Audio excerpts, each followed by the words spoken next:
Why not mining? I know for sure from a process of elimination that this is something that I don't want to do. Case of FieldAssist, is it top down or bottom? It's top down. It's completely top down. Let's say if you have to build, say product today, what will you do differently? Holistically, how I create a team, how I approach the problem statement, how certain, say for example, um, certain nuances of business model that earlier I was more focused on product. What differentiates a 10x engineer from an average engineer? The thing is obviously the passion about problem solving itself. How many hours you work in a week? So honestly, I do not keep account, and that is how it would be. So do you think a lot of these supporting roles are going to vanish in near future? Yeah, so I think yes. Is your hiring plan also getting impacted with AI? Do you see increase in efficiency? What do you think is going to happen? A lot of internal tools with very, I would say, high speed and agility that we would not have imagined outside of AI. A lot of people say, that entrepreneurship or being a founder is very lonely. Do you think that is there? Lonely, I would say, in a lot of health. Hello guys, welcome to another episode of Tech with Sukant. Today we have Varun Pandey. So he is the CTO and co-founder with FieldAssist. Has been there since last 5 years. Have always been an entrepreneur. So Varun, welcome to our podcast and thanks for having time for this. Thank you so much, Sukant, and I'm glad to be here with everyone. So yeah, just a small correction. We'll be completing almost 8 years at FieldAssist now. Acha, okay. On your LinkedIn, it's that we have been there for Because I think that Varkuzi stint happened in between, okay, and it was a separate stint. That's fine. Got it. So, Varun, how has your journey with FieldAssist evolved over time? So, just before this, we were discussing that you guys tried for Vicom, and what happened to that? Sure. So, just after my college, I started my own stint review. So it was a citizen journalism startup that we created. We ran it for 2.5 years and took an exit. After that, because we come from same college, and we were always connected as a part of, say, the entrepreneurs that were out from college and building their own products. And that is when I met with Dever and we discussed probably I want to now again go back to the same journey. Do not want to start and probably go somewhere else. And that is how my stint happened.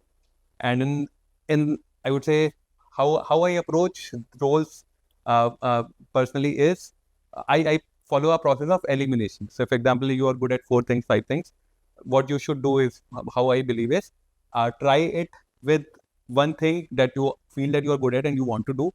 Just try it out in the world, and maybe you'll see that I want to do also and I'm good at it. Otherwise, you'll feel that I am good at it, but I don't want to do. And that is where my journey as a developer started. Because review, I created myself as a product. Yes, you were a mining engineer, right? Right. From mining engineer to software engineer is a complete. Because the first version of my product, I wanted to build myself as a founder. And 2015 when we started, I think that is an idea that, and specifically for all the founders, I think that maybe first version of your product. And if you come from an engineering background or probably a background where you love tech, you should build your own, I would say you should code and you should build your own product, because that helps translate your vision to the product that you want to build. And that is how my journey as a developer started. Why not mining? So I am from IIT Dhanbad. Excursions होते थे, और excursions में वो हमें ले जाते थे to places like Coal India की mines हो गई, in Odisha, Jarsugoda. There are a lot of places where we go and we visit mine, open cast mine, underground mines. And when I went ahead, visited those places, I know for sure from a process of elimination that this is something that I don't want to do. And probably I'm not good at it also, but I don't want to do. Because I cannot imagine myself maybe earning money, maybe obviously operating and creating value in a, I would say, small way, but in a small, I would say, area. But that is not how I feel myself doing in at work or in the world. Okay. And because I'm too concerned about so many things and passionate about a lot of things, so I could not have survived there. And that is when I decided that probably I do something else, but I'll not join mining. And that is my probably journey towards entrepreneurship happened. Okay. So, talking about Y Combinator, right? So, why were you guys not selected? So in 2019 and 20, so we appeared for Y Combinator interviews twice in a span of 6 months. Okay. And we started Workodi. So it was a field force solution for all kind of people who go on field and do some kind of activity. It can be a data collection activity, it can be a data audit activity, and we had good set of customers. Was it a Salesforce into plugin or Lego Place Salesforce? It was a standalone application wherein it had nothing to do with Salesforce, but actual people who go on field, not the Salesforce platform. And we worked on it, but what we were not able to establish. So YC typically operates as an entry-level VC or incubator that it looks for a significant TAM with respect to the industry that you are operating in. And I think that is where we were able to establish it as a product. So I would say there were two broad points. One, we were not able to establish it purely as a platform, but I would think that was a journey that would have evolved, and they also understood that. And second was, we were not able to establish the TAM, the overall TAM of the market. So typically what they look out is sort of a say 100 to, can you get to 100 million journey in next 4, 5, 7 years theoretically, and probably you are looking at a sort of a when you go to 100 million revenue journey, obviously the TAM would be significantly larger than that. And that is something that we were not able to establish with respect, because at that time we were broadly focused on field force, I would say working and automation in India. We were not able to establish that. So they look for roughly 100 million TAM, not 100 million TAM, the possibility of achieving at least 100 million in ARR going forward. Right. And probably a hypothesis and sort of a trajectory towards it. And obviously at that stage, it would always be very hazy for all the founders that applies to YC. But yeah, they look forward for that. And how much are you guys doing right now in terms of ARR? So now at FieldAssist, right now we are doing close to 12 million ARR. Okay. And with FieldAssist, I think it has been a great journey in the respect that it is sort of made in India and made for the world. So it was made in India, started, I would say something around 2014, 13, 14, wherein the first version of a very simplistic application for, say, sales reps of CPG world, automation towards that happened. And now it has evolved into a full-fledged CPG route to market suite for bigger enterprises as well. We are right now close to 800 plus customers, including the smaller segments, more than 40 bigger customers. Outside of India, we have presence in Southeast Asia, Africa, GCC. So now I think it has evolved into a complete platform suite, and now obviously moving towards the AI journey of it, wherein we want to obviously implement, I would say, multi-country implementations for bigger brands and make a sort of a completely global brand out of it, but also create a state-of-art route to market solution for these brands. And that's good. You guys have, built in India, expanded globally. What GTM strategy will you suggest to companies who are building in India and planning to expand globally? So I think founders who are working in India and trying to, especially coming from a tech standpoint, obviously a lot of people think that it's a good thing to, so what kind of product you have? So is it sort of a product that works top down?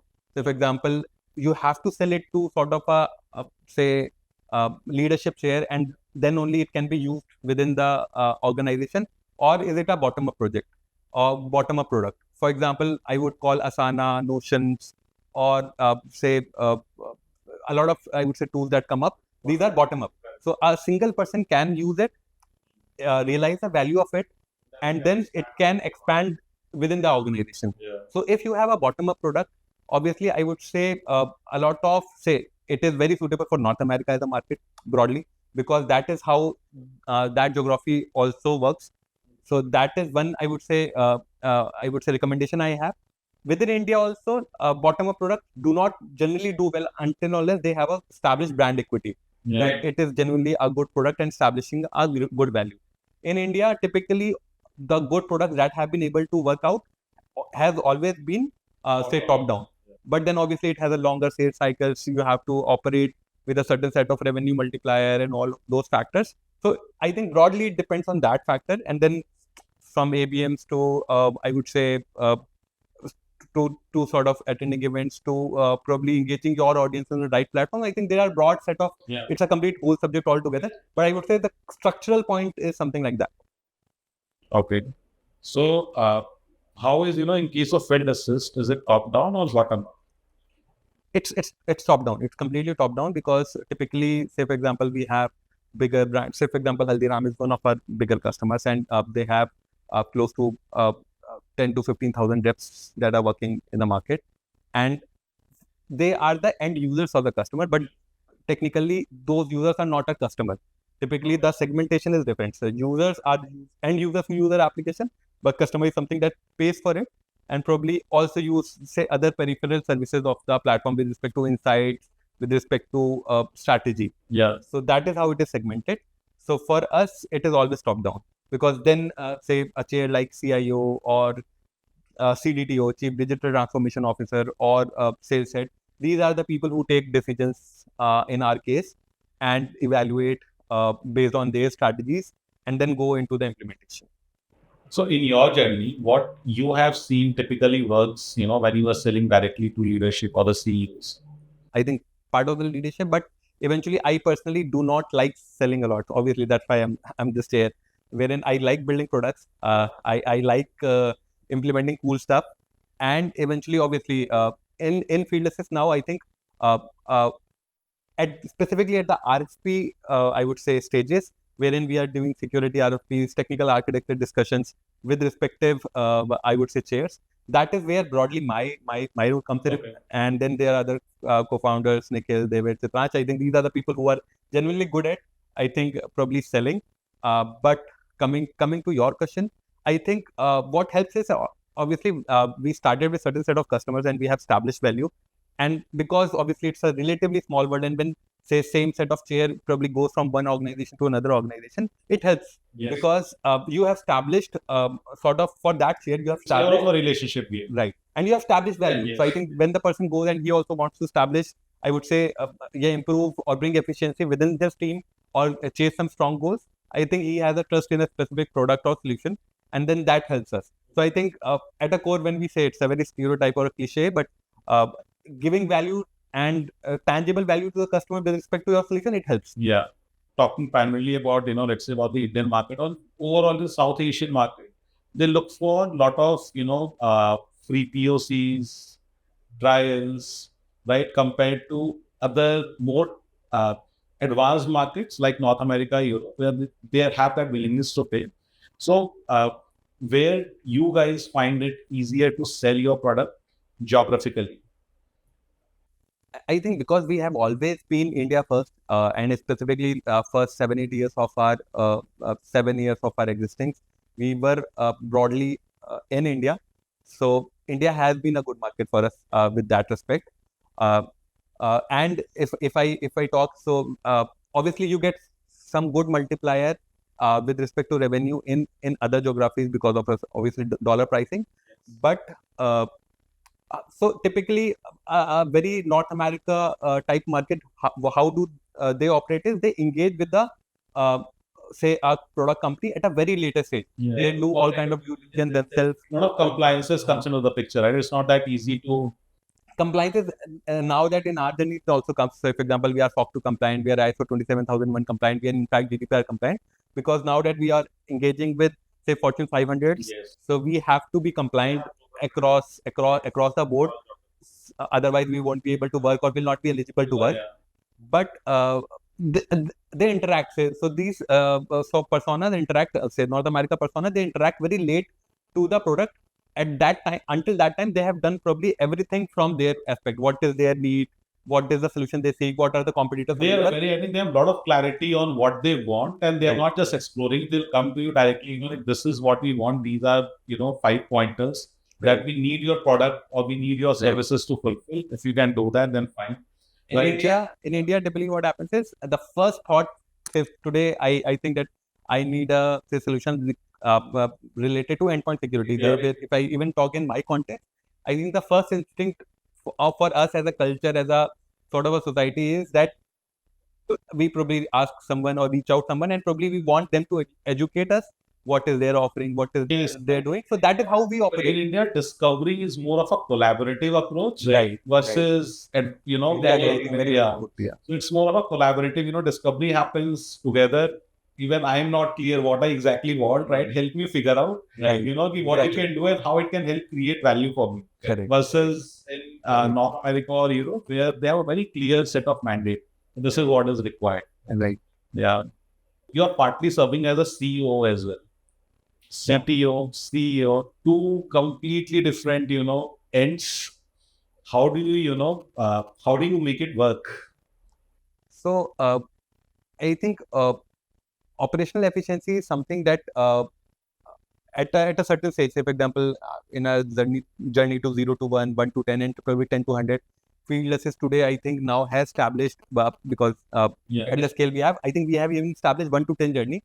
But what we now require is 10 to 100 journey, Right. wherein now, and we are also, if you follow the concept of blitz scale, we are now moving forward towards a journey of a sort of a city or nation stage of a company, wherein we want to establish processes, structures with right roles and responsibilities. And maybe there will not always be chairs, or will not always create chairs that will be filled, but you will always create portfolios that will be mapped to people. And I think that is something, and that will bridge a lot of ops efficiency as a bottleneck. Because right now, as a startup, what you do is you solve a problem, and you do not broadly focus a lot on how you're solving it. But as you grow up the ladder, probably because you want other people to do it, so you want to establish exactly how you do Right. it. You need to have that playbook in place that Right. can be replicated over and over again. Right. So you have to create that machine, and you have to create those small workable parts, and that is, I think, is something that is required at FieldAssist. And I personally feel that that is how I have been able to operate, and probably how my brain operates. And I probably find myself, I like this problem, that I think it would be interesting things to solve as an engineer, that okay, can we create such a machine that, and wherein individual parts is working and doing what is intended. And obviously it's a collaborative effort, but I think that has helped to approach this problem, and still obviously solution in making. But I'm hopeful that I think we'll be able to create that, and eventually it will be a good learning outside of tech, outside of because that is something that you are creating a system that works. So it would be a good learning in that regard. Got it. I was just going through your LinkedIn. You have mentioned, in your bio that you are a Sachinist and a Nadalist. So, what does it mean? So I think apart from tech, obviously, I'm very passionate about sports. I would say politics, or international politics to an extent. Astrology is also one of the subject that I'm very passionate about. But coming to sport, because obviously coming from the generation where I think cricket was a big part of everyone's life. I think our lives. Yes. So Sachin was the person, and I think how I got associated so much is just, I think 2003 World Cup was one of those events. Before that, Sharjah was one of those events. But eventually, I became such a big fan, and why I call it Sachinist, that ऐसा होता था कि सचिन 0 पे out हो गया किसी match में, तो अगले दिन मैं न्यूज़पेपर ही नहीं पढ़ता था, because I would feel sad कि अरे यार ये ऐसा हो गया. I don't want to relive that moment. So typically, I don't want to relive. Yes. So, and that is how I think, and but he is also a good inspiration, a very, I would say, important inspiration, because I personally chase excellence as a, I would say, thing to achieve. And people who have achieved excellence, and purely with, I would say, hard work and grit, I think I feel very inspired by that. And I think that is why Nadal as well, because these are the people who established themselves at a very young age, and then went on to do the same thing all and over and over again. I think Nadal winning, say, 14 Roland Garros, doing it all the time, coming out from so many injuries, it's a big inspiration. Correct. And that was the reason last year I visited Europe. So I specifically went to Mallorca because I wanted to go to the academy, probably Feel that energy, Right. So yeah, so I think these two people have outside of, I would say, my domain, I think these people I strongly look up to. Any specific leadership style, that you see inspired from these guys or inspired from any specific sports? I would not say leadership style, but what I very strongly believe is uh, everybody should play some kind of sport. Because Do you? yeah, so I play all kind of racket sports, so badminton, table tennis. So I'm a good cricket fan, but I typically follow racket sports more. But badminton and table tennis is something that I very frequently play, and I'm decently good at it. Okay. So what I feel is, because it's a very humbling experience, because you'll not win every day, and there will be days when you'll not feel the form. So you can be good at certain things, but still there will be days you'll not be good at it.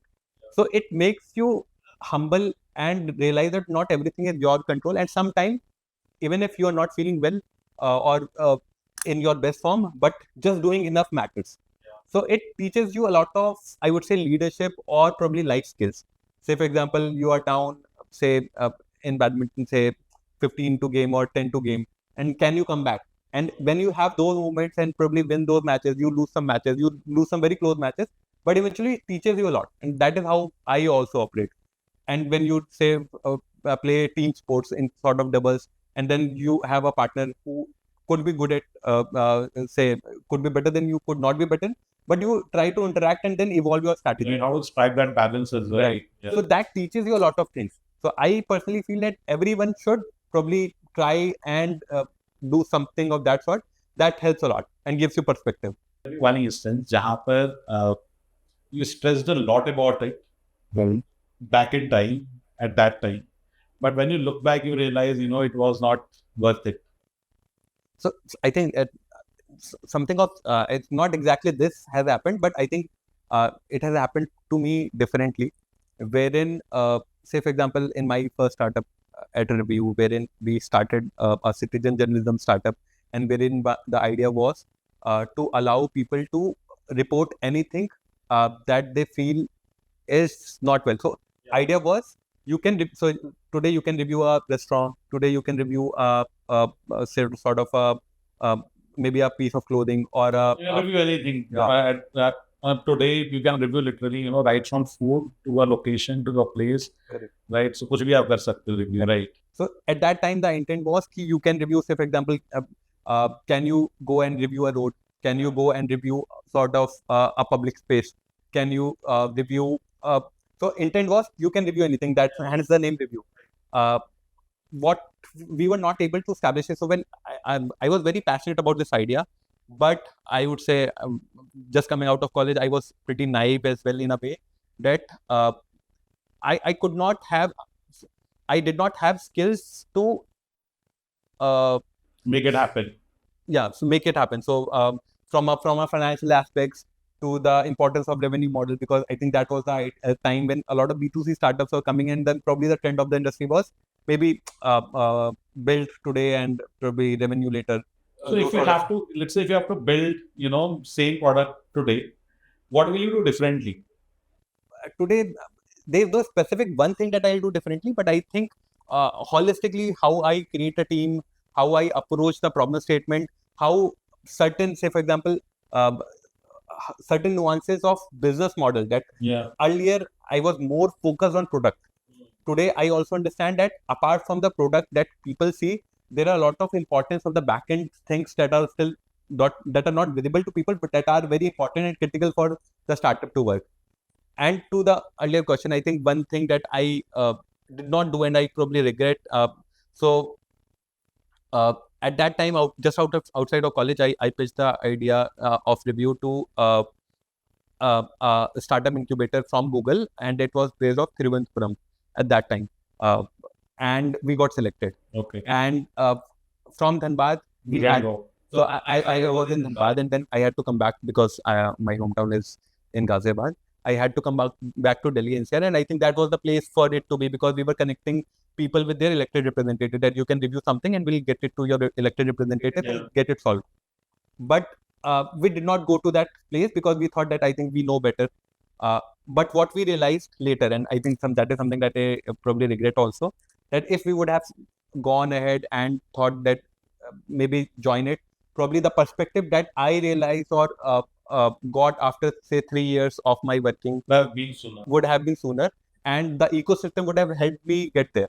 Right. So I think that is something that probably I regret, or probably I could not took that leap of faith, or probably it was scary also for someone who was also starting their startup journey just out of college. Yeah. To go to a complete say southern end of India and probably take. So it was, I think, probably too much for me. Right. Too much of a change. And I think I registered it at that time because of it, and I could not see the direct value in it. But today, say new me would have not taken that into consideration. Probably thought more from a logical perspective. What is it bringing to say I think that's what entrepreneurship is about, right? So it doesn't just shape you up on a certain skill, but it shapes you up as a person holistically from every possible way. Right? It's more like how you polish a stone. You pick it up from a river, right, and then how you polish it, right? So you polish it from all the fronts, right? So I think that's what entrepreneurship does to us. Right. So 100%. A lot of people say, that entrepreneurship or being a founder is very lonely. Do you think that is there? That is true? Lonely, I would say in a lot of sense, because say, for example, if you have I have a team of 100 people, and when they sort of face any problem at any moment of time, they have that cover that they can come to someone, and probably just dump the problem on you, and probably you can give a solution to it, and they have that cover. But for an entrepreneur, that is not the cover that you have. You have your co-founder that you can interact with, but eventually it's still I would say it's a lonely and difficult job in that way that a lot of times you cannot go anywhere. I think you have to live with the hardest problem that you will have as a business with respect to any function, and then you have to go about it, just do some hit and try, take some bold decisions when you are not very sure whether this will work out or not, and that take. I think both is scary and exciting at the same time. Right. And I also think, at the same point of time, even if you go to your entrepreneur friends, founder friends, CTO friends, talk about it, everyone has such a unique journey, such a unique, set of challenges that they are facing, that they might understand where you are coming from, what you are going through, but nobody will be able to help you out. That is something, that is very particular and core to your journey. Right. 100%. So I think I read a quote that I loved a lot, was that life happens to you at the level of your audacity. And I think I love it, because I think I live by that philosophy. It does not happen by the level of your skill. It levels at the level of your audacity. Are you audacious enough to try something out? Are you audacious enough to take a decision that you may not feel very confident in a logical way, but you somehow feel that I think this is the right way forward, and take that leap? The skill is something which can be easily learned, right? It's a function of time. Right? It's a function of time. It's more about, the hunger of what you really want to do. Look at Elon Musk, right? So he did PayPal, he did Tesla, SolarCity, so many other things, right? And other startups in parallel. Obviously, he doesn't know everything about, he's not he's not an automobile engineer, he's not a space scientist, he's not a neuro engineer, but still, if you have that hunger, you figure out. Right. And probably he has done he has taken up all those jobs in a way at his all of those instances with obviously domain expert there, but someone who is collating all the information and taking some calls. Right. Even with domain expert, I don't think just hiring certain set of domain expert will help you achieve a goal there. Unless first you need to have that vision, right? Where you really want to go. That vision needs to be there. Second is you also need to understand, that what are the limitations, how far you can go, where you need to stop, and where you need to push the right buttons as well. So, and you have to have strong value. Yeah. So typically, all the entrepreneurs you'll see, they have certain set of polarity in them, and they have certain set of strong view. You can disagree with them, but they have a view, and that is what matters, because if you do not have a strong worldview, you cannot create anything. They are very obsessed with their, with their view of, or with their opinions, or with their worldview. Right. It's not easy to change that opinion, and I think that is also a big problem as an entrepreneur. Sometimes we get so obsessed with our idea, we are not able to look at it practically. because we have probably invested so much time, so much energy. It feels like a loser to step back and do something else. And In my own journey, I think at review, I think so the logo I created was Rishi wala Ra in Hindi. So it was the and and I think at that time we were part of certain incubator programs, and I think we had certain mentors on board, and they also recommended us probably going in a direction wherein you can change it. But at that time we were so passionate and so attached to the sort of specific logo as well that we would not able to probably take that decision. It's a very small thing, but how you get attached to a lot of things. And today, if I look back, and because obviously I'm pretty detached to it, I can see say certain elements why they were saying and how it would have helped. But at that time, it was completely invisible to us. Correct. I think that is the key, how detached you can be and how practical you can look at even at your baby. Right. And you need to be very practical about it. And that's what creates the difference. A lot of people are stuck with their ideas. They keep trying multiple things for 3 years, 4 years, 5 years. I think this is more like, if you look at UPSC, right? Even UPSC is not just about cracking that exam, right? So it's more about that obsession.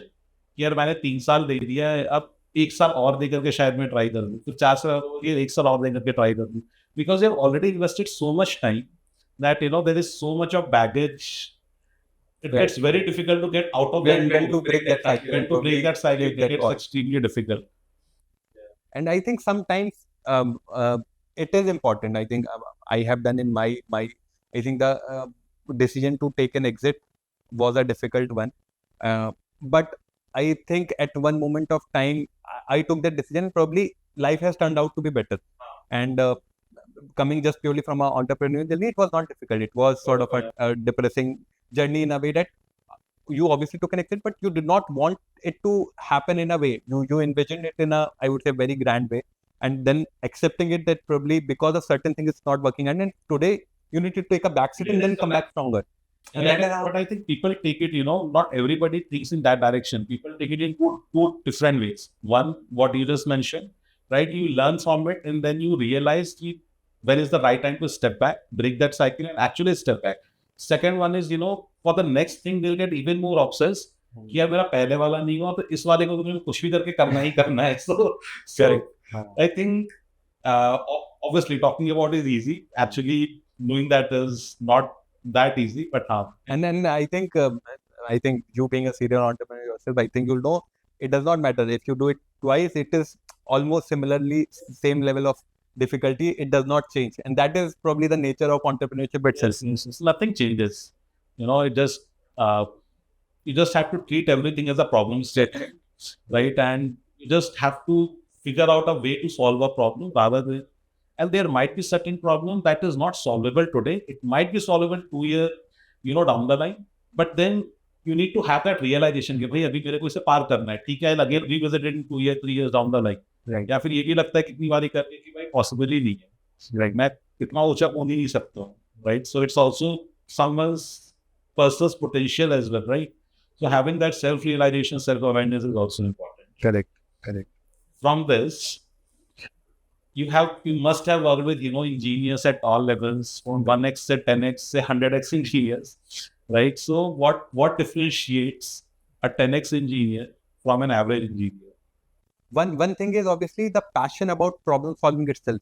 So I think typically how the 1x engineer operates, in my experiences, they typically say first of all I think they are in tech because of maybe money or some other incentives, not really because you love tech. So I think one key otherwise you won't be 1x.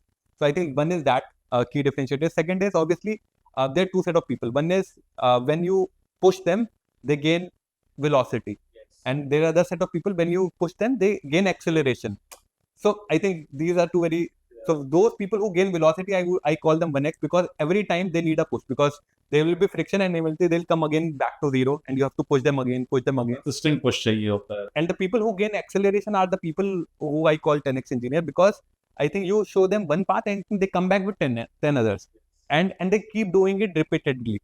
So for us, I think some of the best people we have is people who have, I think, introduced so many new things. So, for example, from a FieldAssist stack from say 4 years back, when we were completely on say app service as a deployment, then to moving completely our whole infrastructure on Kubernetes. I think for us it was a breaking change in a way that I think we were used to say the comfort of app services. Yes. To going to say the self-managed say Kubernetes clusters, but obviously it was bringing a lot of perks. So, but they were certain set of people who were first of all passionate, so they knew what are the changes it brings. They were passionate because they felt that this is a good thing to learn and probably go about it, and that is why they implemented eventually the whole stack improved. Right. And they do it repeatedly for the different kind of problem statements. So I think that is the key differentiator, because other people, because they are doing for a job or they are not very passionate, they will never challenge the status quo. Correct. This is happening and this is a limitation. If I'm facing a say scaling problem or sort of I would say DevOps problems in a different way, so that is my universe and I'm facing it. I just have to.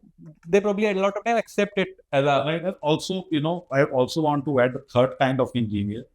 First one is where you provide a push, they get velocity. Other one, with a push, they achieve that acceleration. And the third one, I will say, when you push them, little harder, they'll break. Right. They neither achieve velocity, they neither achieve acceleration. Right. So that's also third kind of engineer. And the second point which you just mentioned, right? I think success is more about having those repeatable success over and over again. Right? एक बार दो बार success मिलना, एक बार ही you can crack a very good interview. It could be an accident, but can you do it over and over again? Can you crack multiple interviews over and over again? That is something that is something that builds character. Right. एक बार आ जाने से that builds ego.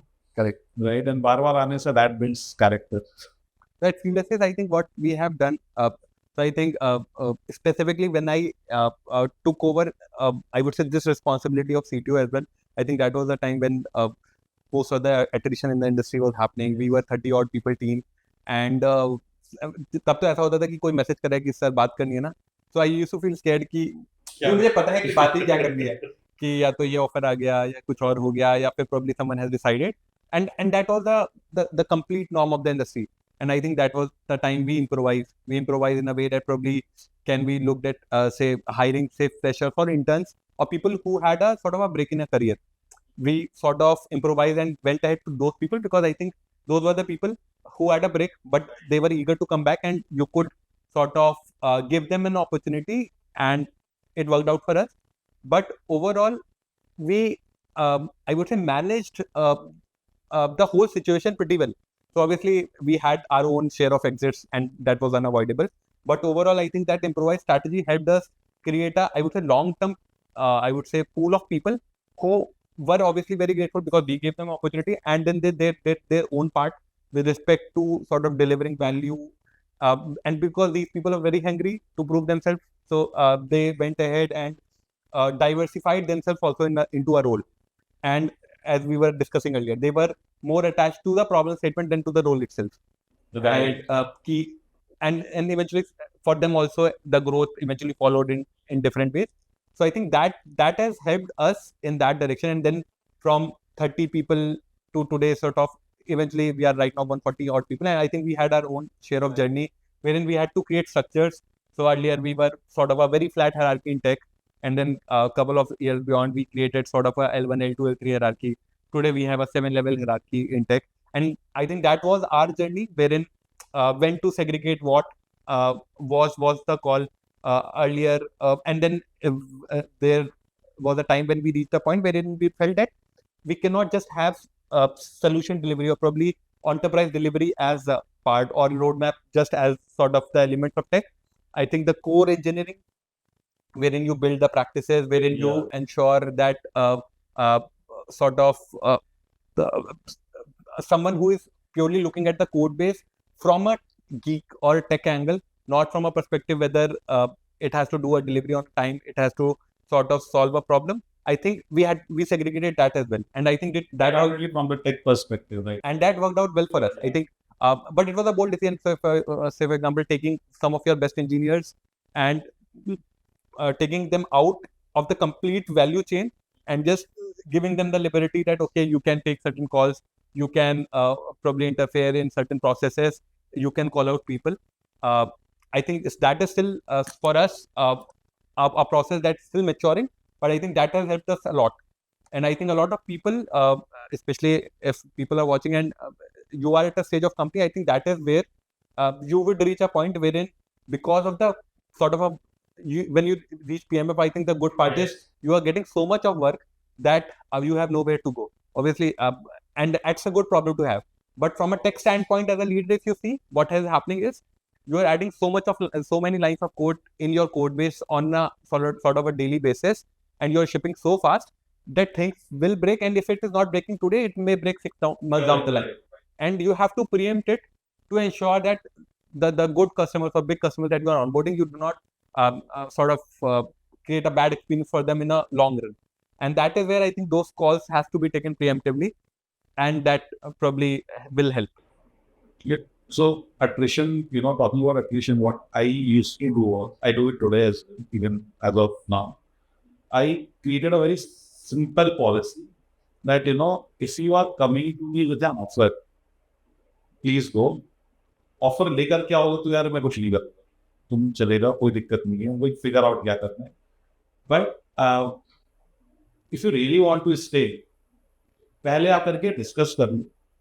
Let's figure out an OKR. Let's figure out into certain set of KRAs, and that worked really well for us. So after that, शुरू में थोड़ी problem आई थी, but after few months, it worked out very well for us, because people who were coming with an offer, उन्हें पता था कि यार arm twist करके यहाँ पर मैं सैलरी नहीं बढ़ा पाऊंगा, right? They have to go. वो तभी लेकर के आते थे जब वो जाना ही होता था. And most of the people worked really well. There were a lot of people, which we saw. They came to me sometimes directly, or sometimes, my step reporting, unse discuss kara, here ऐसा है, this is how I want to go, this is what I want to do, right? And इसको हमें कैसे achieve कर सकते हैं, right? So we have only those people who really wanted to be part of our journey, and not those people who are in there just for money. Say, I understand money is important, right? But at the same point of time, the message that I wanted to, communicate clearly was that it should not be just about me. It cannot be an end game. Right? It cannot be an end game. It's not going to work. Because अभी offer लेके तू आया, तो वापस 6 महीने बाद एक और offer लेकर आ जाएगा. अब मेरे को 20% और मिल रहा है. We can't keep having the same discussion over and over again. Right. That really needs to end somewhere. और उससे होता ही था. वो कुछ लोगों ने, वो समझ जाते थे कि यार इसका वेरी नॉर्मल मॉडस ऑपरेंडी, एक ऑफर लेकर के जाओ, यहाँ पे बढ़ जाता है, right? And I see lot of people today talk in those terms कि यार तू रिजाइन डाल दे, ऑफर लेकर के जा, वो बढ़ा देंगे. And this really frustration to the core कि this not going to work. कोई फायदा नहीं है, ना तेरे लिए फायदा है, ना कंपनी के लिए फायदा है. करेक्ट. क्योंकि वो 2-3 साल तक ये गेम खेल पैसे बढ़ा लेगा. After that nobody will trust you. It's a very small world. It's a very small market. Right. I think in our interviews as well, I think we follow कि अगर आप विंडो शॉपिंग कर ही रहे हो, मतलब I think we ask a lot of people कि I think one question I commonly ask people is, since how long you have been looking out, if you are looking out for a job, and probably if you are looking out for 3-4 months, so either you do have an offer in hand. Yeah. If you, so why are you still giving an interview? Yeah. And what is your commitment to the other organization? And if today also you have committed them, actually given them in writing, and then coming back to us, there are a lot of times when people do it for location and other stuff, then that is fine.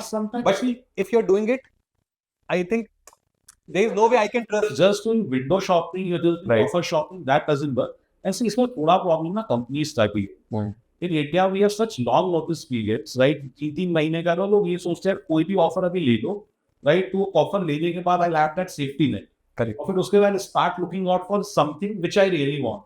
So you can't completely blame them. We should I think all companies need to come together, sit and have a, standard policy. जैसे US में 15 days का should be 15 days. Right. 15 days का होगा ना, फिर सबकी problem solve हो जाएगी. Because I think for us also, when we open a position, typically our, I would say, inclination is also for people broadly other कि कितना how soon the person can join us. And it is for everyone. क्योंकि आपको भी पता है कि 2 महीने बाद वाला बंदा ज्वाइन करेगा नहीं, आपको पता है मैं ऑफर दूंगा, उस बीच में वो 4 ऑफर और ले लेगा, राइट? वो नहीं ज्वाइन करेगा. So even we know that. That's why we look for immediate joiners, like उसको time ही नहीं हो to do that offer shopping. Right.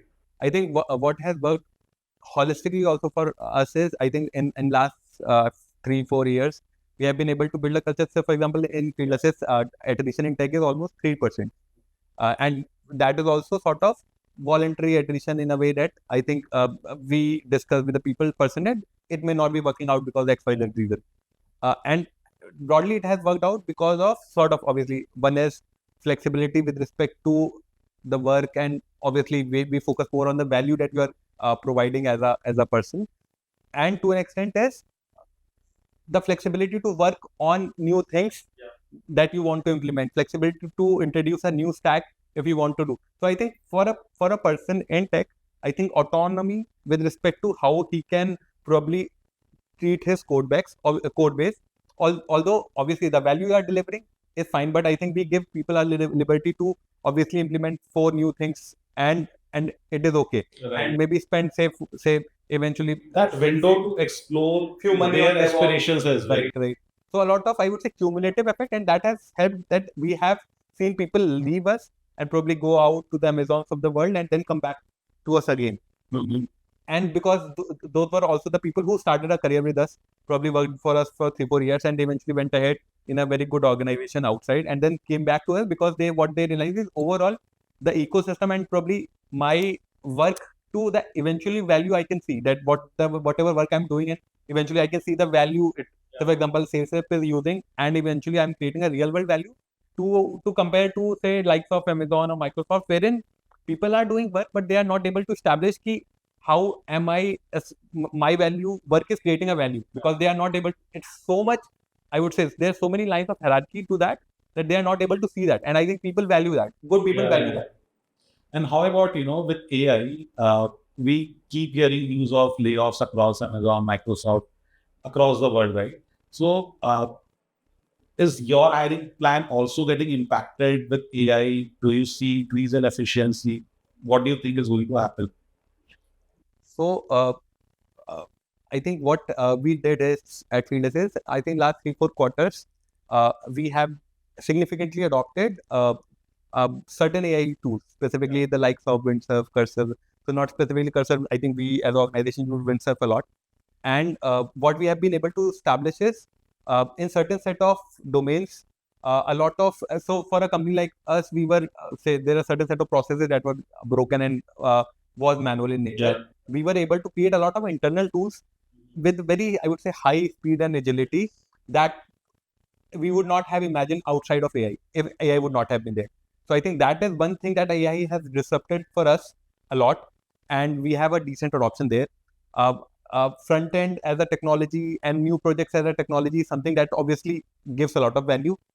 To an extent, I think team has made themselves with respect to, I would say, using those tools competent enough that they are eventually able to operate on a large code base as well. But while your expectation have also changed with those engineers in terms of efficiency, productivity. Correct. Yeah. So what we do is, what we have realized is, we do not want to hire engineers who rely solely on their work or competency and skills. We want to hire people who see AI as sort of their assistant, genuinely assistant or a mentor, teacher, whatever they want to call it. And a human plus AI engineer is something that we are looking. So we have not sort of changed our hiring plan as well, but obviously what kind of talent we are looking at.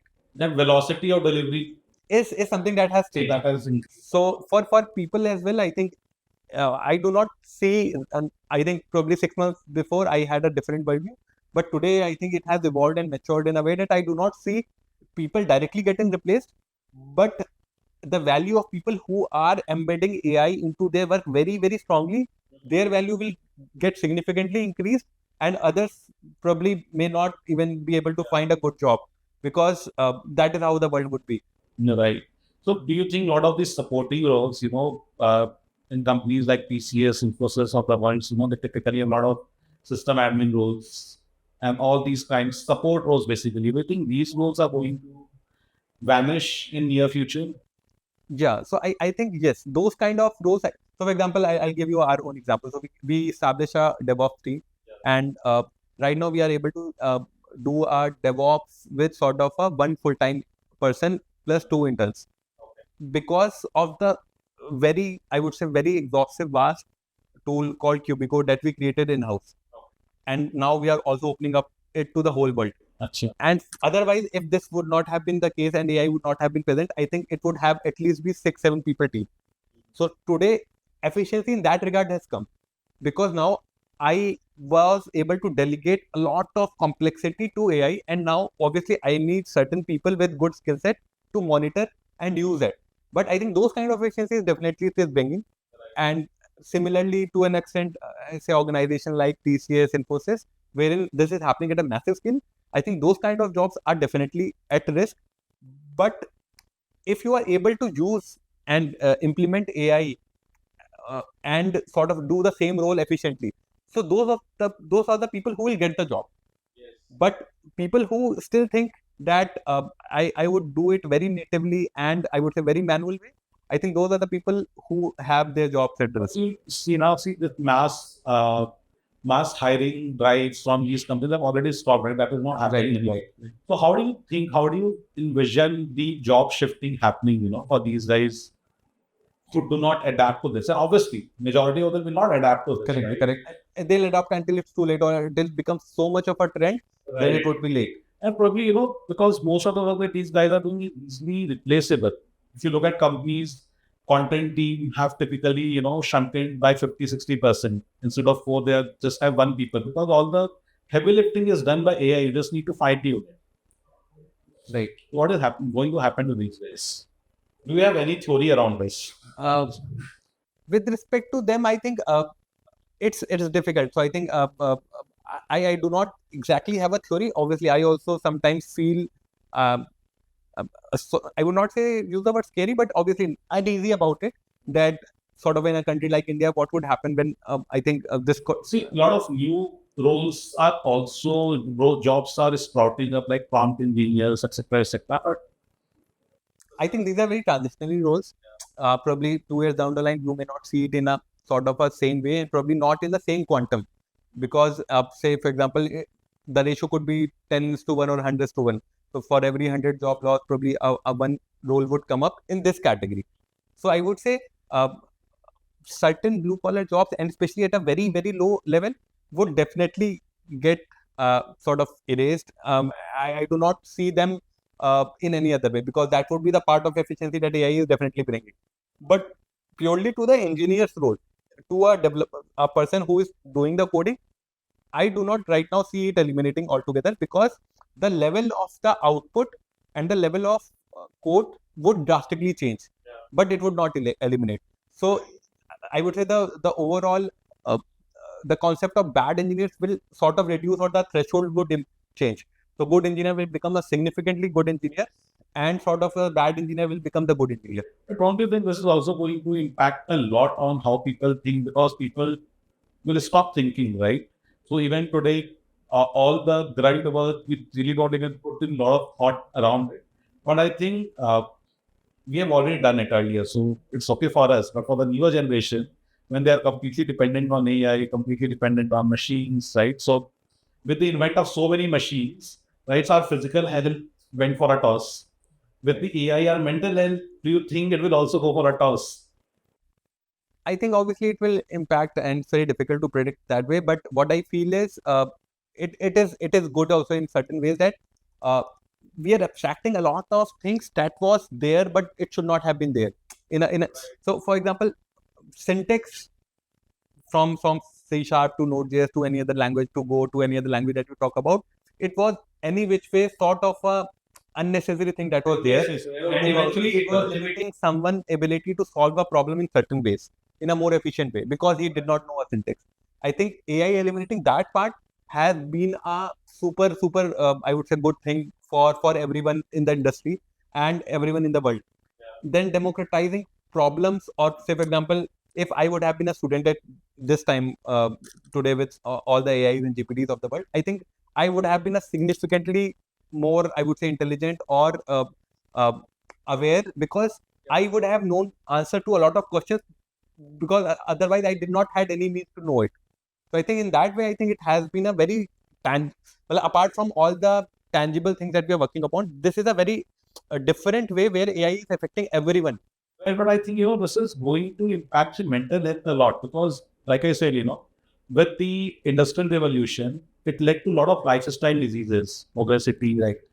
Then diabetes, cardiac diseases, lot of such diseases, came up after the industrial revolution. After the AI revolution, I think we'll see a lot of new mental health issues coming up because obviously you're not putting your brain to use. Very, very likely. I think I'm not very given a lot of thought to it in that way, that how it would be affecting people. But obviously, I think the world beyond 2022 is significantly different. Obviously, I think that to get to a sort of AI, AGI level innovation, you need one more technological leap that today right now is not there. So I do not see it happening immediately until So next decade also. yeah, definitely. So that is there, but what would be very different. And today, I think one thing that we do not know. So earlier it was very you knew that what are the things that you need to learn today, so that you can say that you can become a successful person or you can create a successful career. Today, especially for children's, I would say, not for us probably because we know and we are at the edge of the transition that we can improvise. But for them, I think it's very difficult to know what should teach them or what should to guide them that for them to be successful. We really don't know how this is going to shape up, and we just it's a very uncertain. It's very uncertain, exactly, right? Very uncertain. So, Abhi, though, I think, when you are hiring engineers, you must be interacting with a lot of Gen Z engineers as well. They are very good at creating boundaries, right? They are very particular about मेरे को इतने में ये करना है. वो bucketing में they are very good and rightly so. I think it's their life. They should have that freedom to decide. And what are your thoughts on that? And how do you deal with millennials versus Gen Z engineers? And what key differences that you observe? I think I'll start with good things also in certain ways. So a lot of people in I would say Gen Zs, when I talk to them, I think one good thing that I like about them is I would say the confidence level of the whole generation with respect to millennials is significantly more. So how they operate, how they communicate, even to the leadership or to someone else, I think that is something they are genuinely good at.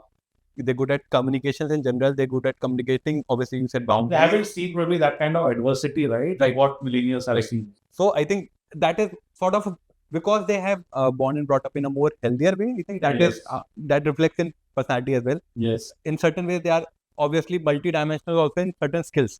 Because, say for example, millennials, they were more focused on certain ways. They committed to certain line and they just kept in that line. But broadly, Gen Zs, they have a multi-dimensional personality in that way. Two other way, I think right now in our organization, we have not broadly faced those kind of challenges because how we operate is commit to certain things and just deliver on those things. So we are not asking कि इस time के बाद काम करो या इस time के पहले काम करो. So काम कर दो, 2 घंटे में करो, 10 घंटे में timeline आप ही ने दी है, है ना? So obviously we can argue and discuss more about timeline. We can understand the perspective. We can push you that probably at this level you have to probably get to this time because that is where we come out with the science. But once you have committed that timeline, and that it is your responsibility to commit to that, and that is a basic expectation sort of our role. So I think coming from that mindset, we have not broadly faced those issues. Obviously, once in a while you come across that feeling that people are not, I would say, sort of the same level of commitment that you see from sort of I would say generic millennial. But I think we have also come to accept it as a sort of a change because I think that is a generation that will eventually take over, and that is how society functions. So broadly, I do not have a lot of, I would say, disagreement or any other view about it. We typically operate it. Eventually, if you also want to build a business or build a team and build sort of a reliable delivery machine, you have to operate in that way. Correct. You have to adapt with new innovation. You have to adapt with the new time. So I think that is how we have been able to work it out so far, and it has been fun. I think to work with them also. Right, it is a little more casual than what it used to be. Correct. Right. Apart from this, a lot of companies are now, adopting this. Every quarter or every year, they are doing a performance review and they are letting go of the bottom 10%. Do you guys do something similar? No, no. So we do have a performance management system in place, and we do a quarter review. But I think that is not how we operate as a people perspective. So I think we are very, very selective with respect to how we want to getting a person in the system. So we sort of with every sort of so with every two hands comes a mouth, and we are very particular that obviously we need hands, but we are very resistant in terms that we genuinely need this hand or not. And if we want to have a person in place, I think then we want to give her ample space of time and obviously faith that we took a decision, and I think it is our responsibility then eventually to shape up. A lot of times when the person is not working, I think our philosophy as a person, as a team, is to figure out whether it is a problem of the chair itself or the structure itself or the person itself. So eventually, in our case, I'm not sure if it's a good thing or bad thing, but eventually letting go of the person comes very, very last. And I think that is a philosophy we also want to operate on. So we work as a culture is people, product, and profit. That great people make great products. Eventually, great products create great profits. So eventually, people are at the core of it, and we cannot treat people as sort of something disposable that Just as resources. just as resources. So well, that is not how we operate at all. I think obviously when we talk about operational efficiency and all other factors, we have to sort of create certain sort of boundaries, certain expectations, and then obviously make people accountable for it. And that is a process that we want to do. But I think we trust also people on that regard. I think, but we are also into our journey wherein we want to improvise this whole structure process so that we are able to communicate also roles responsibility to people in a more efficient and accountable way, but not I would say from a category. I think a lot of times what I see is, say for example, Microsoft doing it or someone else doing it. I think what I think because of certain decisions in certain ways, the structure was bloated. Now you're bringing efficiency by AI, Right. and then obviously, And more than that, I think, they don't want to do that mass layoffs. And to avoid that, they are just doing filtering on a regular basis. structuring. So it doesn't get to that and it doesn't, And probably, obviously, those organizations at a very different scale, Correct, they have a right. reason to do it. But I think from our scale, we want to never get into this problem altogether. Yeah, awesome. So how many hours you work in a week? A lot of debate around this, happening in India. So honestly, it's I do not keep account, and that is how it would be. And to a lot of people, I think how I think is it should not be bounded in certain ways with respect to your number. It should be bound in the way that, say for example, if you are starting a career as an engineer and you really want to do this Yeah. and you're not good at it, Yeah. it cannot be bound by a number. For example, in that scenario, it could be say 15 hours a day also, or it could be 8 hours a day also. But with 8 hours a day, you would obviously losing out. It's like a sport. So we a lot of times what we do is, say Neeraj Chopra winning a lot of medals, or sort of a Nadal or Sachin or Virat Kohli doing a lot of things. 10 to 6 How shifts. how many hours he's putting in practice, we do not measure, because we are very I focused think they on the output. don't measure. They don't measure. But when it comes to work, we treat it differently. So I don't think Everybody, I guess, but yes, you are right. right. So overall society, and that is why there was so much buzz. Although what I feel is how Mr. Narayan Murthy also, when he said certain things, was also coming up was that if you are really passionate and you want to do good and become good, you should be okay to do it. Should everyone do it? Maybe not. But you should be okay in a mindset way to do it. The more important thing is that people should have a choice. Correct. Right? So whatever they want to do. And you will also sort of bear the consequences also in same way. Obviously, how much you. So, for example, you cannot. How I feel is you cannot complain about someone else working very strongly and probably because he's also passionate about it and probably he's more ambitious about it and he wants to probably grow up the ladder in certain ways, and he may work more than you, and you are probably want to experience the world also, you want to travel the world also, and you want to experience in a certain way, that is okay. A lot You not believe, I'm really surprised to hear, this answer, that I don't keep count of number of hours I put in. For almost all the CTOs I talk to, all the founders I talk to,